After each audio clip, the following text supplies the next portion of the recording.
It's 9:58 am. You set an alarm for 9:45. Not for work, not for a flight, for a website. Tab open, login ready, fingers hovering. Because at exactly 10 am, the Tatkal window opens and you have maybe 90 seconds to book a ticket before it's gone. 10 hits. You click search. The page loads slowly. You pick your train, you reach seat selection. A captcha appears. You type it, wrong. It refreshes. You type again, seat gone. You try the next option. An ad covers half the screen. You dismiss it, session timeout. You are back at the login page. The ticket you needed? Booked. Probably by a bot in 12 seconds flat. You are thinking this is a bad day. And here's the part nobody talks about. This app works exactly how it is designed. It's just that it wasn't designed for you. Before we talk about what's broken, you need to understand what we are actually dealing with. Because IRCTC is not just an app, it's a single point of entry for one of the most complex transportation systems ever built. Every day, this one platform processes 13.8 lakh ticket bookings. That's passengers on 8,000 trains across 7,000 stations covering the country of 1.4 billion people. Now here's the number that should stop you for a second. Amtrak, the entire US intercity rail system, a country of 330 million people, handles roughly 90,000 trips a day. IRCTC handles 15 times that volume. Not on a good day, but every single day, consistently. And 9 out of every 10 reserved rail tickets in India move through this one platform. There is no alternative, no competitor, no fallback. At its absolute peak, the Tatkal window, the system processes 30,000 tickets per minute. And this is not an e-commerce site. It's a pressure cooker with no release valve. So when people say IRCTC is broken, they are not wrong. But the real question is, why does it stay broken? And the answer to that question is far more interesting than broken UI itself. Let me put a designer's hat for a second and do something I genuinely find fascinating.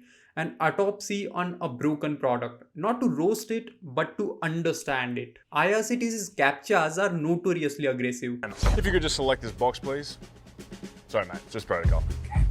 Thank you very much. Great. Sorry, one more. Could you please read the text below? Bro, that's straight gibberish. That's something a robot would say. Okay. NPTEREB. Enterperib. Perfect. Thanks. Last step. Fuck's sake. Sorry, mate, it's just Protocol, yeah. What is it? Please select all squares with motorcycles. This one's easy. I like this one. Yeah, it's a bit of fun. That, and that. There we go. I'm gonna go butt chug a snitty now. Thank you for your time. What? Verification failed. Most people assume this is laziness. It's not. In October 2025 alone, IRCTC intercepted 10.57 billion fake access attempts. Not million, billion. There are actual bot softwares with names like BrahMos, Tesla, Avengers, Dr. Doom that charge users anywhere from 99 rupees per booking to 2,500 a month. These scripts complete Tatkal booking in 10 to 15 seconds. A human averages 90 seconds. That gap is the entire ball game. So captcha there isn't just to frustrate you. It's a latency injector, a deliberate speed bump added to level the playing field. But the problem with that is it doesn't work perfectly. So it punishes the real users just as hard as the bots it's trying to stop. When you are in the middle of time critical booking, Tatkal window, seconds ticking, a full screen interstitial ad appears, travel insurance, hotel bookings, IRCTC's own services. A designer would call this anti-user design. Placing high friction elements at users' most anxious moments is a textbook bad UX. But IRCTC isn't doing this by accident. They have 60 lakh app logins every single day. That's media inventory most news platforms would kill for. And they are monetizing every second of every session. This one is subtle. Honestly, the most damning. On Vande Bharat and Shatabdi trains, IRCTC quietly removed the no food option from the main passenger drop-down. Earlier, it used to be here. It now lives as a hidden checkbox buried inside other preferences. The result? Millions of users, especially those less familiar with the interface, automatically pay for catering they never wanted. There's also pre-selected travel insurance, pre-selected premium Tatkal pricing. These are called default bias patterns, and price difference often doesn't appear until the final payment page. These aren't bugs, they have product managers behind them. Now, IRCTC did try to fight back on one front. Between 2025 and early 2026, IRCTC intercepted over 60 billion fake access attempts. And across that same period, they deactivated over 3 crore accounts linked to bot activity, the largest digital purge in Indian Railways history. Then starting 2026, they made Aadhaar verification mandatory for Tatkal bookings. First day booking access, only Aadhaar verified users get in. The logic is elegant. An agent running 100 bot accounts cannot generate 100 real Aadhaar OTPs in real time. The system replaced CAPTCHA, which bots eventually learned to crack, with something bots genuinely cannot replicate: identity. This single change is quietly killing ticket touting industry. The local rail travel agent who would corner confirm seats in first 60 seconds and sell them at premium, their entire business model depended on fake accounts, and that door is now closed. But even the fix comes with the friction. Not everyone has a mobile number linked to Aadhaar. Not everyone is comfortable with biometric identity being the price of booking a train. So we have patched the bot problem and created a new access problem. We have established the symptoms, we are seeing the patches, but what I actually want to understand is, why did the system get this broken in the first place? And the answer to that question lives somewhere where most people never think to look. To answer that, you need to understand something most people don't know exists: the CRIS IRCTC split. IRCTC, the app you use, is just the front end. The actual brain of the system, the one that holds every train, every seat, every reservation in the country, is a completely separate government body called CRIS, the Center for Railway Information Systems. CRIS built and maintains a reservation engine called Concert, written in C and Fortran, running on 40-year-old operating system called Digital Open VMS.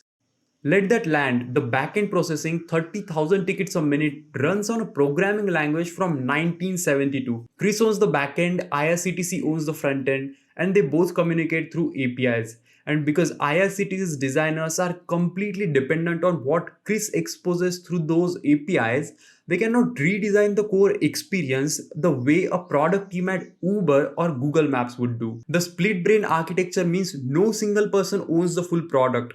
Every design decision that touches the backend needs a coordination between two separate government bodies. And that's why UX feels like it was designed by a committee, because technically it was. Now here's where the story gets genuinely uncomfortable. IRCTC reported a net profit of 1,315 crore in FY25 on total revenue of 4,675 crore. The internet ticketing segment, the app and the website, contributes only 31% of total revenue, but it generates over 80% EBIT margins. That is the highest margin business IRCTC has. And here's the strategic logic that produces the clutter you hate. A cleaner UX means users get to their tickets faster, but faster means fewer ad impressions, fewer cross-sell movements, and fewer forced impression clicks. The ads and the friction aren't the side effect of a business model. They are the business model. Here's the irony. You technically have options: make my trip, Ixigo, confirm ticket. They are all cleaner, smarter, better designed. But every single one of them is just a prettier face on top of IRCTC's backend. They don't own a single seat. They rent access to IRCTC's inventory through an API. IRCTC controls the rails, literally and digitally. Which means when 10 AM hits and Tatkal window opens, even those third-party apps are bottlenecked by the same concert system underneath it. The monopoly isn't on interface, it's on inventory. And an inventory monopoly means the platform doesn't need to be pleasant. It just needs to be functional enough that you don't give up. By that standard, IRCTC is performing exactly as intended. As a publicly traded Navratna PSU, IRCTC also pays dividends, 640 crore rupees in FY25, directly to the Ministry of Railways and shareholders. Every ad you dismiss, every insurance pop-up you close, every catering fee you accidentally paid, the part of that goes to fund Indian Railways itself. The design is extractive because economics demand extraction. And as long as the monopoly holds, there's no market pressure to change. Now here's the question I kept coming back to while researching this. India built UPI, a payment infrastructure so elegant that IMF has called it a global model. Countries like Singapore to France are trying to replicate it. India built CoWIN, a platform that coordinated the vaccination of 1 billion people in months during global pandemic with clean and functional user interface. Same country, same government, but massively different outcome. Why? The answer isn't about technology, it's about organizational design. Covin was built under Arya Sharma as a cloud native platform in mission mode. The team operated like a startup. Agile sprints, rapid iterations, specialized tech partners. The sole objective was public utility at scale, no revenue mandate, and no shareholder to satisfy. IRCTC operates on what researchers call a waterfall model, rigid, sequential, bureaucratic. CRIS follows a procurement cycle built on government tendering. Every infrastructure upgrade takes years and not sprints. The primary objective isn't user experience. It's revenue, transactional security, and dividends. UPI went one step further. It offloaded the entire UX problem to the private sector. NPCI built the rails, Google Pay, PhonePe, Paytm built the interfaces. The result is that users interact with beautifully designed private apps, while the government handles the plumbing underneath. IRCTC deliberately chose not to do this because opening up booking APIs to third parties would mean losing control of high margin ticketing revenue. So they kept the flow captive, kept it closed, and kept the clutter. And here's where a global parallel becomes instructive. China's 12306, their national rail booking app, was not long ago as hated as IRCTC. It crashed every single year during the Spring Festival migration, the largest annual human movement on earth. In 2015, China Railway did something bold. They partnered with Alibaba Cloud and migrated all high concurrency search traffic to Alibaba's distributed cloud infrastructure. The core reservation system stayed intact, but the noisy part, millions of people searching simultaneously, was handled by Alibaba's Elastic Cloud, which can scale 500,000 virtual CPU cores in 3 minutes. They integrated deeply with WeChat and Alipay, platforms users already trusted, offloading payment friction entirely. The result? 12306 went from national embarrassment to one of the most resilient booking systems in the world. India has AWS, Azure, and GeoCloud.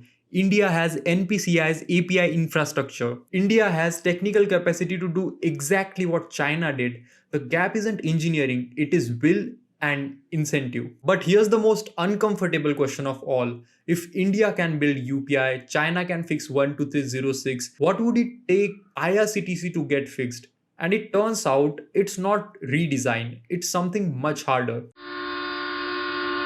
The fixes technically are not hard. Separating search traffic from booking infrastructure, moving ads to post confirmation where user is actually relaxed, surfacing one decision at a time instead of the full cognitive avalanche, making vernacular languages the default, not a buried menu option. None of this requires touching concert, none requires 5-year government tender. The fixes aren't technically hard, they just require a reason to care, and right now, there isn't one. India built infrastructure that world is studying. UPI, Aadhaar, CoWIN, these aren't small achievements, they are genuinely world class. So we know how to build good public technology. Aadhaar verification is a real step, but the split brain architecture remains. The 80% margin from the clutter remains. The financial incentive to keep the friction alive remains. The train will still run tomorrow. The system will run. It will survive. But somewhere, right now, it's 9:58 am. Someone's fingers are hovering over a screen. They have done this 100 times. They know what's coming and they are going to try anyway because they have to. That's not loyalty, that's absence of choice. And people who build this system know the difference.